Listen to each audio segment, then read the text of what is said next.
they would attack the people that he's protecting, the people of Naval, who were walking around with their with the shepherds of Naval. So David and his men provided them with protection, and therefore they felt that they need to get paid for it, because it's who would send their people to protect free of charge. So as they were going there and asking for their what's coming to them, Naval is acting very disgustingly and basically throw them away. I mean, he let them rest, which is a good thing, but he does not listen. He admonished them, told them that they're bandits, that they're running away, the slaves running away, and they're and who in the world David is, or he was talking very disgustingly towards David HaMelech, knowing full well who he is, because he's a distant cousin, and he knew where he came from, and was very acting very, very bad. So the people are running back to David and telling him that this is that's what happened, and that's where the story finds us now on verse 30. ויאמר דוד לאנשיו. So David told his people, "Chigru ish charbo ve'echgeru ish charbo." He says, just put on the sword, and we're agreed on your swords, and we're going to go fight. We're going to go, retaliate from this from this person for the way he acted, and soon we'll see exactly what he was after. Let's just finish the pasuk. So vayachgeru ish charbo. So his men, David's men, wear their swords, and then David himself, vayachgor David gam David et charbo. He also put on his sword.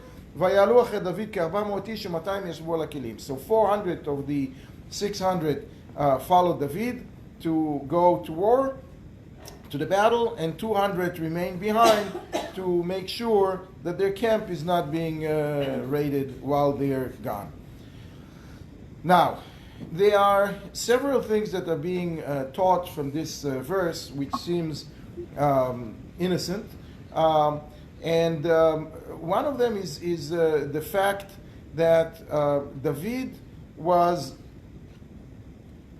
conducting a court, was running a court, and basically was indicting Naval for his behavior, and therefore giving him the punishment, the capital punishment of death, and he is about to execute that punishment.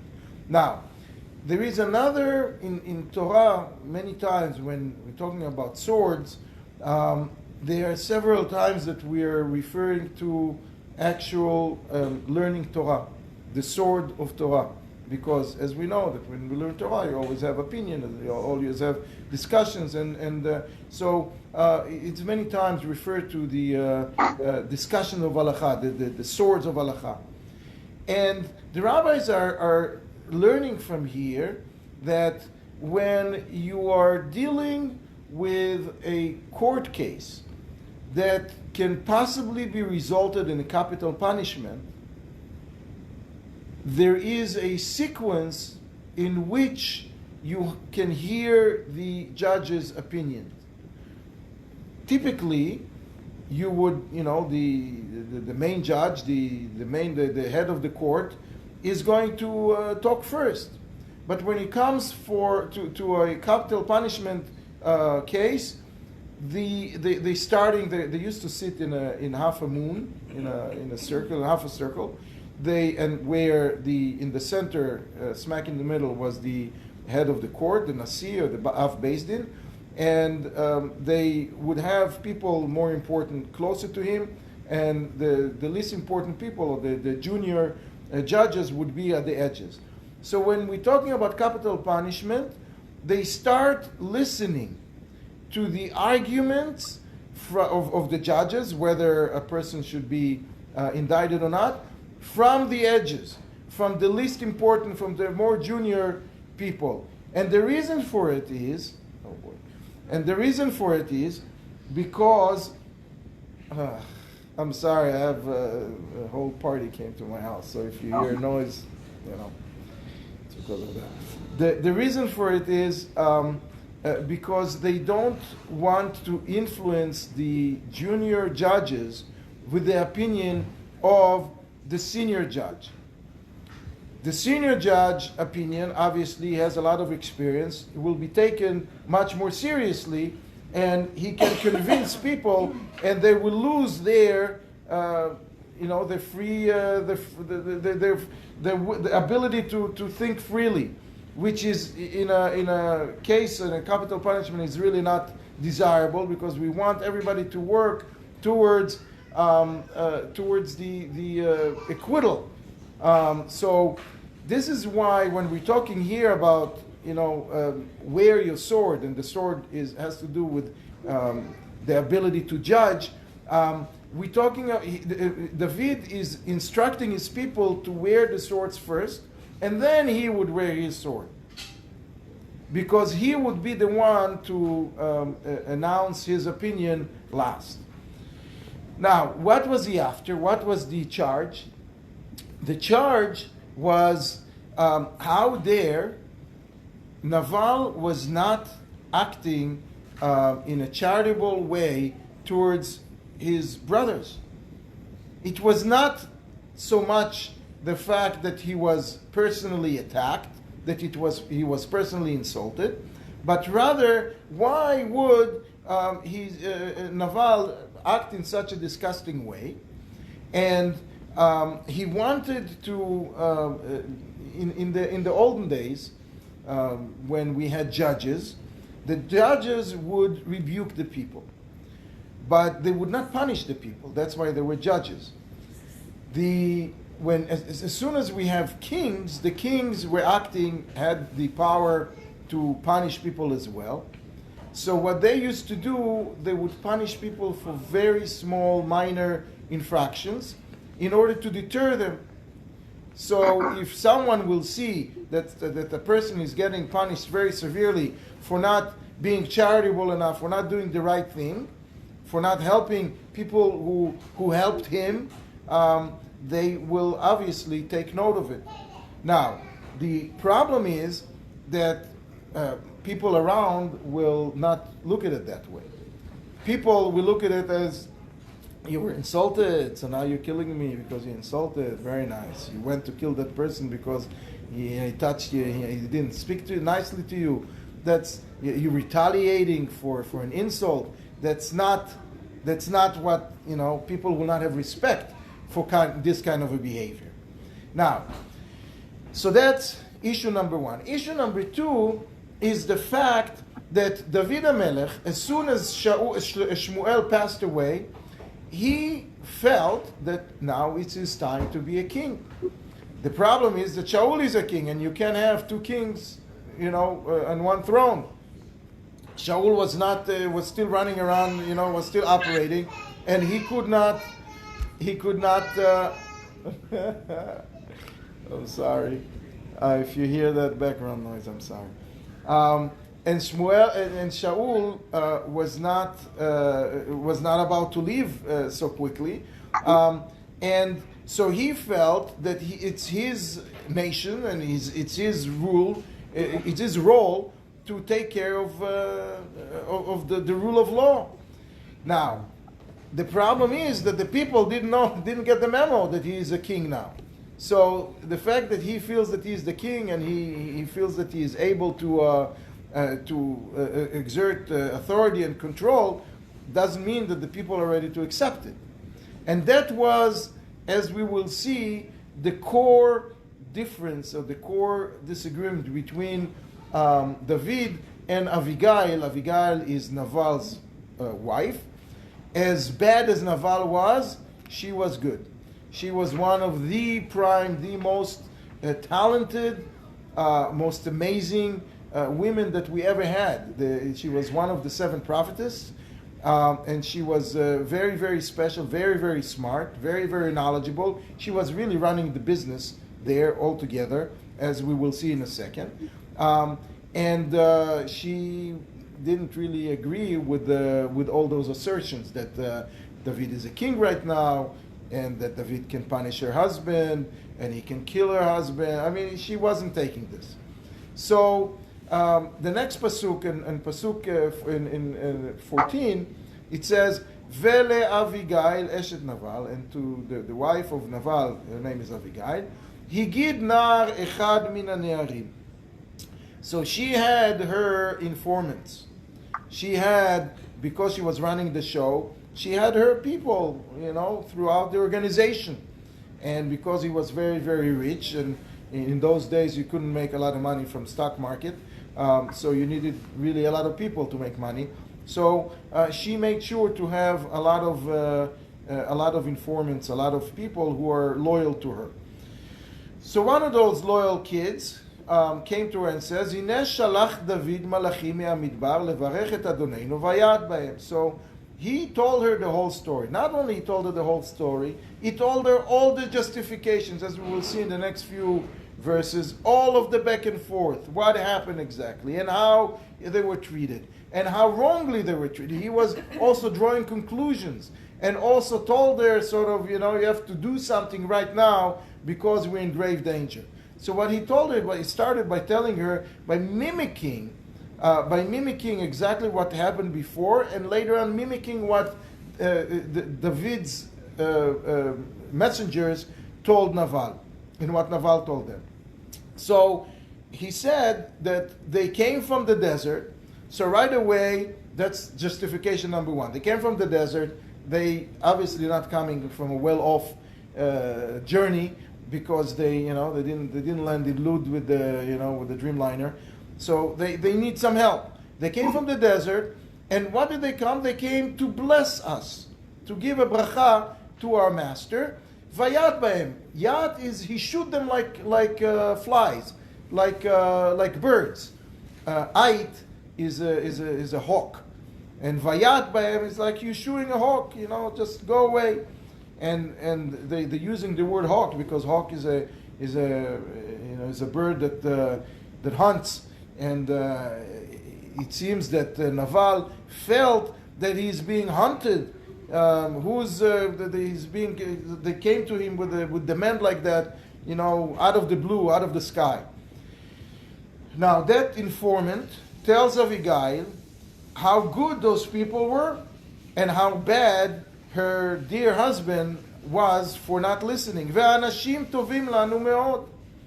ולא הוחלמנו ולא פקדנו מאומה, כל ימי התהלכנו איתם בהיותנו בשדה. And they were very good to us, and they didn't do, not only that they didn't do bad, they helped us, they were protecting us, and we didn't miss anything, we didn't lose anything throughout the time that they were with us. We didn't lose any head to terrorists and to attack from the outside. As long as they were with us, nothing happened to us. Now, חומה היו עלינו גם לילה, גם יומם. They were like a wall, day and night. כל ימי היותנו עמם רואים הצאן. As long as they were with us, and we were shepherding the flock, the tzon, they were with us. And now he's coming to a conclusion. So, Mrs. Avigail, ואתה דעי וראימה תעשי, you have to do something. כי קלטה רעה אל אדוננו ואל כל ביתו והוא בן בליעל מדבר אליו. Because you should know that this is like the end of us. We are in really, really, really deep trouble, because he was not acting in any normal fashion, and he is, can you imagine, one of the workers of Naval is telling his wife that her husband is a jerk, basically, Ben Blial, a vile person, a piece of garbage. How dare did he talk to David this way? They recognize, because they were with those people together throughout the time, throughout the season, they learned to know them, and they learned to know their reactions, and they understood that the way they turned around and ran back to David, that means trouble. They were not happy, and they were calling them that they are good people before. And the question that some of the commentaries are mentioning is, what do you mean good people? We said earlier when there was the discussion of gathering this, the militia was gathered around David, that those are really misfits. That all of the people who joined David were people who were running away from the law, people who were not successful, people that owned taxes, or they had the debt of taxes. So what do we mean? Why are we saying here that they're good people? So the rabbis, what? The rabbis tell us that David HaMelech changed them, that David HaMelech taught them, and he was able to turn them around, and they became good people. Now, I wanted to pause for a second and just share with you something very interesting from Masechet Megillah. In Masechet Megillah, those of us who learned it on Shabbos, I think we passed it a while back, not that long ago. We were talking about the situation, and over there is a whole discussion that's happening between Avigail and David, which we will see, which is not mentioned in the text, and we will see why and where. But what I want to talk about now is, there is a Tosfot that's mentioning the fact that David HaMelech was setting up court that evening, that night, and basically hearing the situation and indicting Naval, and already ready to send to punish him. He says, first of all, we have several problems. First of all, how come David was sitting in a court? There is a law that says that the king is not allowed to sit as a judge of a court, because it's not respectful for a king to deal with the petty murder, or anything is any case that comes in front of a court is not to a king's honor to be involved in. So why was he sitting in a court? And another thing is, how come he was judging at night? There is another law, and it's the laws of how to set up court and when to hear cases, that a case can be only heard during the day. Why can it only heard during the day? For two reasons. Number one, you need to have a clear mind. The judges need to have a clear mind, and at night, typically they would be tired and not their mind will be clouded. And also, if they need to look at in those days it was only the Torah Shebichtav. If you need to look at the book and read it, during the day, it's better with the light is better. You're better off. So they were not allowed to have a court done at night. Listen to a case at night. So how come it seems like it was not done right? So the Tosfot is answering a very interesting answer. He says, number one, the king is not allowed to be as a judge in a court, because it's not to his honor to do that. But here the case had to do with the honor of the king, because what did Naval do? Naval desecrated the name of the king. So of course he can sit in. It's not under him to judge that. That's what he needs to do.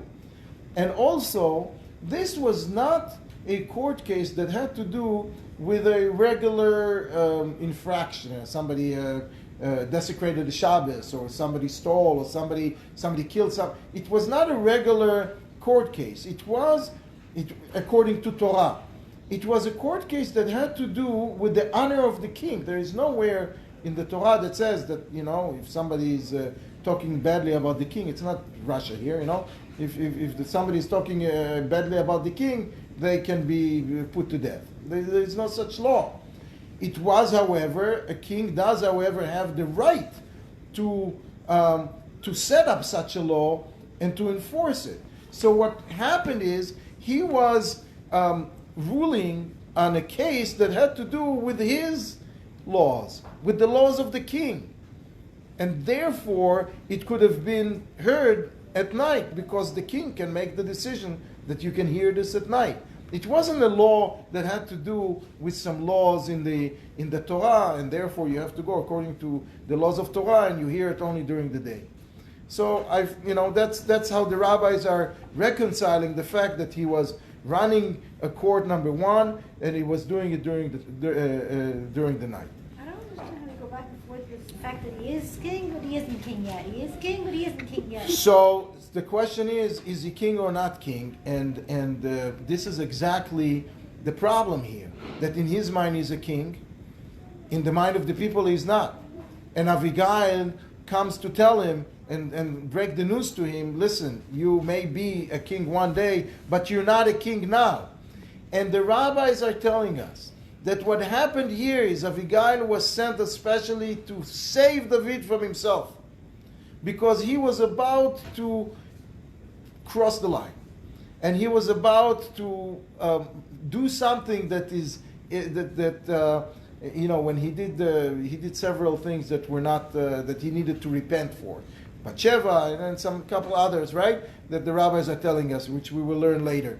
But if someone kills someone, there is very little repentance that you can do to save that. Once the person is dead, and this is what Avigail came to save him from doing. And we will see later. She's telling him, listen, it's not only good for me that you don't kill my husband. It's also good for you, because this is something that that will change the attitude of the people towards you. That will. This is the problem that Shaul had. That he had a reaction. He thought he's doing something good, something amazing, deterrent, bringing the people to the right to the right way of life, and he ended up killing all of the people of Nov, and there was no turning back. There was nobody ever forgave him for this, and he lost the kingdom because he was acting that way. And Avigail was there to protect David from repeating the same problem, because once you kill someone, if it's wrong, there is no way you can fix that.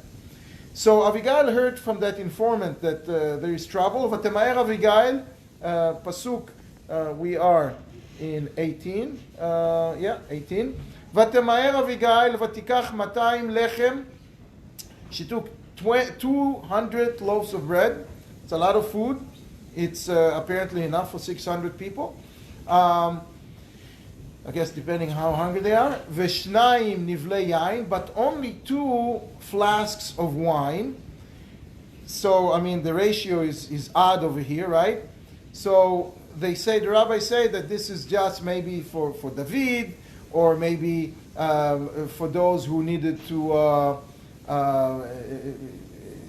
they needed for their medication, some, alcohol for the medication, some people needed it for their health, or for Kiddush. If you recall, according to most opinions, we were either in Erev Shavuos or Erev Rosh Hashanah, right?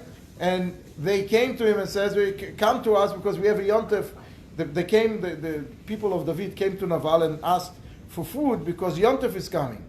So if Yontef is coming, she sent them also Kiddush, and these are the 2 flasks of wine. Vechamesh tzon asuyot, and 5 lambs that were all made, and the rabbi says they had kishke, and they had stuffed with all kinds of goodies,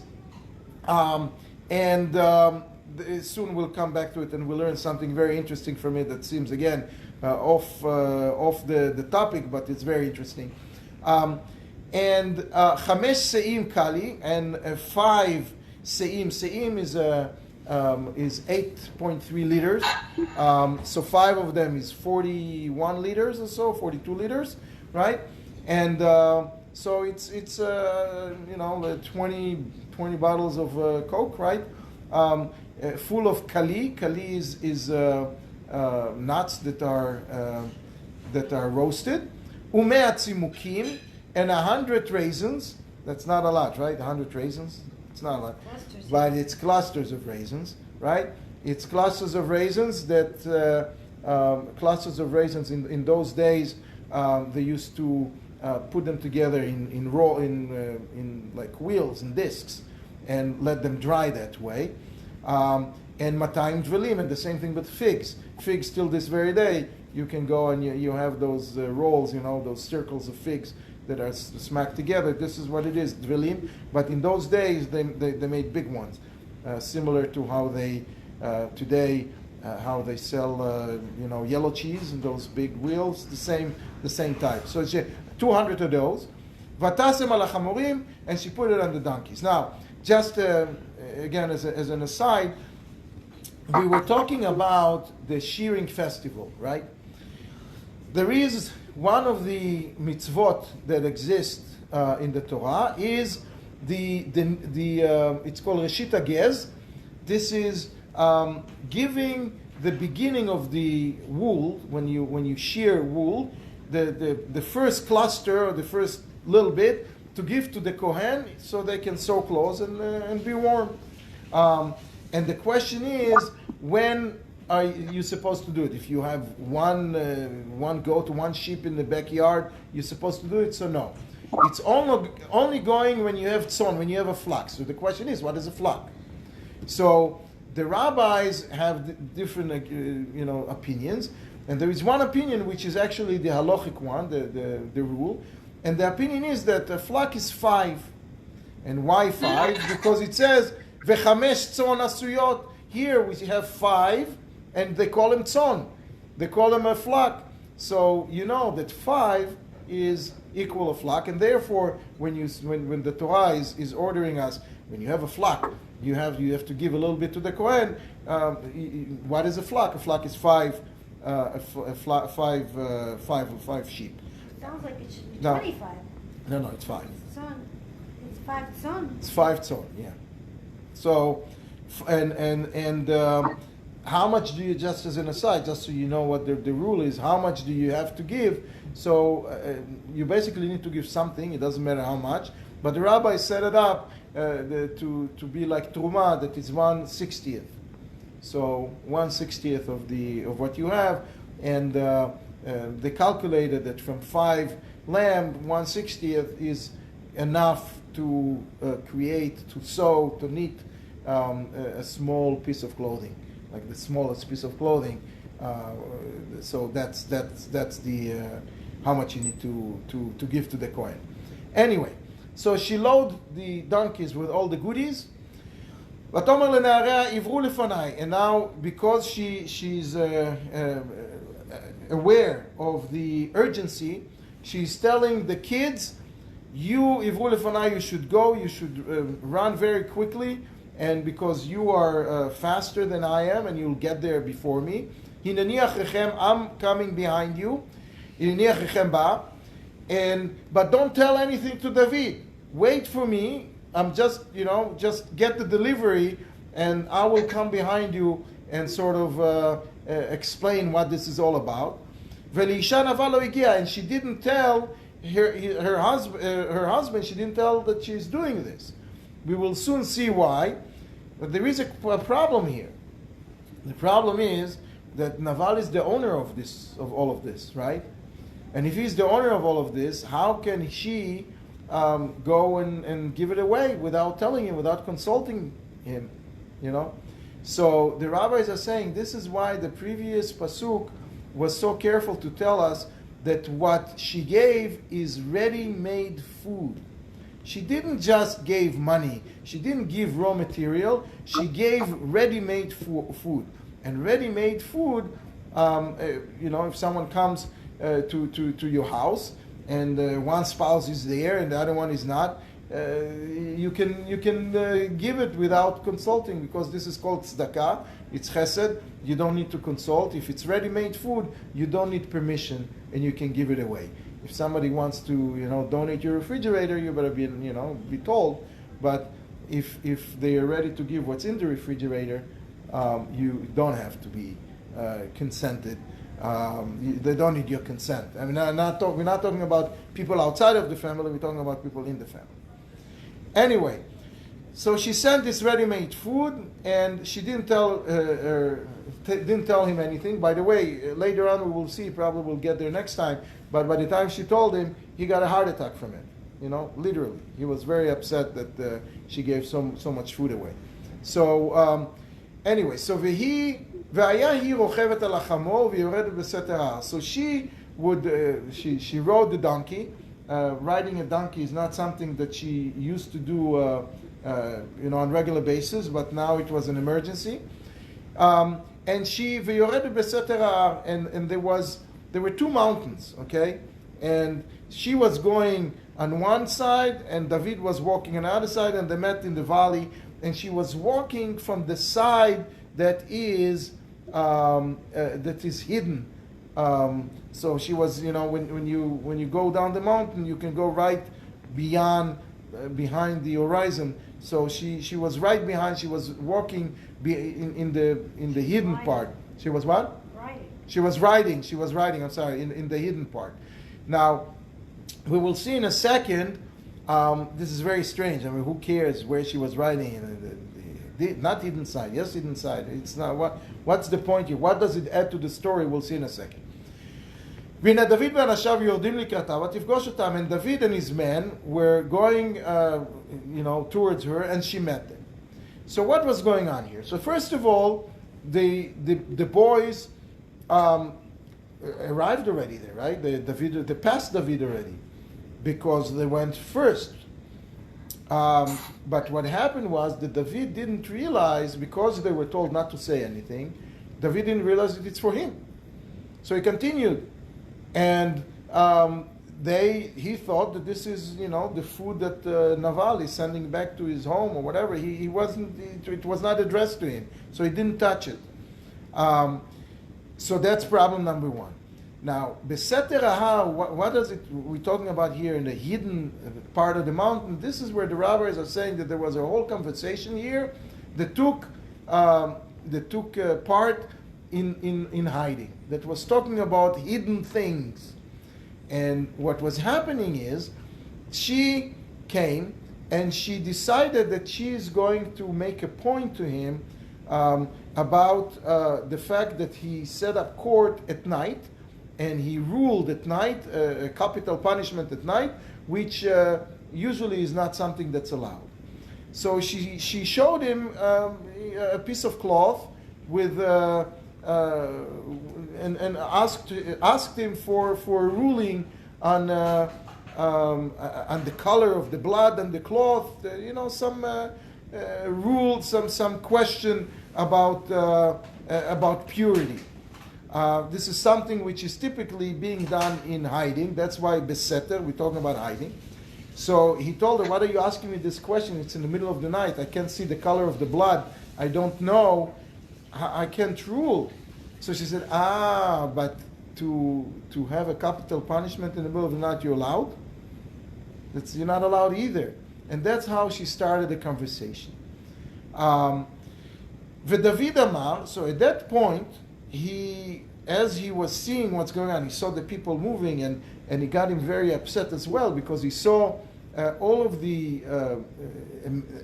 tremendous amount of food that was sent, and he felt that the party is over because it's night, and the guy is just going to hoard this food. He's going to just take the food and send it to for storage, when there is 600 people here that are hungry and are in need of charity. And he did not understand. He did not understand why he was very upset. Why Naval didn't provided the charity that he was supposed to do. So he's supposed to give. David Amar, Ach sheker shamarti et kol asher lazeh. When he saw the kids, the boys with the donkeys passing by it, he was telling himself in his heart, this is what I was guarding. I was guarding this, for this pig of a person, basically, in the middle of the desert. ולא נפקד מכל אשר לו מאומה. He lost absolutely nothing. You see all the goodies that he had. וישב לי רעה תחת טובה, and he's paying me back, bad for all the good that I gave him. כה יעשה אלוקים לאויבי דוד וכה יוסיף. He said, as much that he did to me, just like all of the enemies of David are going to get punished, he's going to get punished as well. אם אשיר מכל לו עד הבוקר משתית בקיר. If I'm going to live until the morning, Mashtin Bakir is a saying that's being told about a dog. A dog is typically when they need to go to the bathroom, they find a wall and they do it on the wall. Okay? Mashtin Bakir is going to kill everybody, including a dog, equating basically Naval to the behavior of a dog, and making sure that nothing of this kind of behavior will remain alive. So with that kind of mindset, very upset, very combative, very ready to retaliate, have 400 men with swords ready to go. Vatere Avigail and David. So that's when they meet. Avigail and David meet for the first time. This is, besides of the fact that it was a very strange situation, it was also love at first sight, which we'll see at the end of this story. After Naval dies, 3 months later, David marries Avigail. Actually, right away he married her, but he waited 3 months to see if she's pregnant or not. But so she right away meets David. ותמהר ותרד בעל החמור. So she dropped from the donkey. ותיפול פי דוד על פניה ותשתחו ארץ. So she right away bows down. He's a king. He's about to be a king. He's an important person. So she bowed down to him. She's not, later on we'll see, she's not really agreeing. She's not telling him that he's a king. She's not smearing him, as they say. But she's just giving him the proper respect. ותיפול על רגליו. So she fell to his feet. ותאמר בי אני אדוני אעבוד. She told him right away, first and foremost, you're going after the wrong man. We're going after the wrong man because it's my fault. I'm running the show. I have the keys to the office. I know what's going on. I did not pay attention that you guys came, that you were asking for food. I'm sorry, it's all my fault. So right away to stop him, don't go kill this guy when it's my fault. ותדבר נעמתך באוזניך ושמע דברי אמתך. So please, she just told him the main thing right away to make him stop, because just like he passed the boys with the donkeys with the staff, he can just pass her too. He was running to retaliate. He didn't have time to have conversations. So she told him this sentence to make him stop, and then she said, now listen to me. I have a lot to talk. I have a few things to tell you. Please listen. And she goes, Al na yasim adoni et libo el ish bli alaze. When you're being insulted by someone who is very, very low life, piece of someone who's cursing everybody all the time, and they cursed you too. Okay, it's a dirty mouth. Who cares? So she's telling him, listen, the guy insulted you, but he's a piece of garbage. You don't have to get insulted from someone like that. He does it to everyone. He's a bad character. Isha bliya alaze. Al Naval ki kishmo kenu. They call him Naval. They call him a vile person. They call him a despicable person because that's what he is, a despicable person. Unevala imo, and so that's what he does. That's how he acts. ואני עמתך לא ראיתי את נערי אדוני אשר שלחת. And I didn't see your people that you sent to try to get the food. So I didn't see them. So I'm sorry. I mean, it's my fault, and I'm the one that should be dealt with. But now, and she's telling him now 3 things. She's telling him 3 things. They are, why would you go to kill him? Number 1, you think that he is mored b'malchut, that he is going against the king. He's rebelling in the king. So she will tell him, you're not a king yet. Then you wanted to create deterrence, so other people will not act in such a vile way.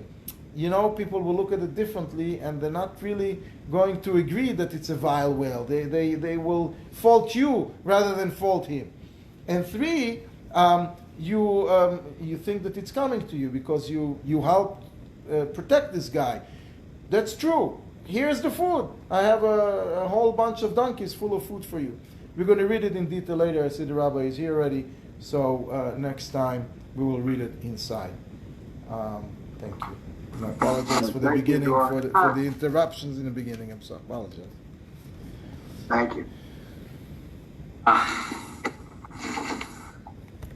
Right. Hello, everybody. Hey, Reb Dror. Yeah, I do. All right. Yeah, so you're getting ready for Yom Yerushalayim. Yeah. Wait all year for Yom Yerushalayim. Yeah, I remember I was 2.5 years old when it happened. All right.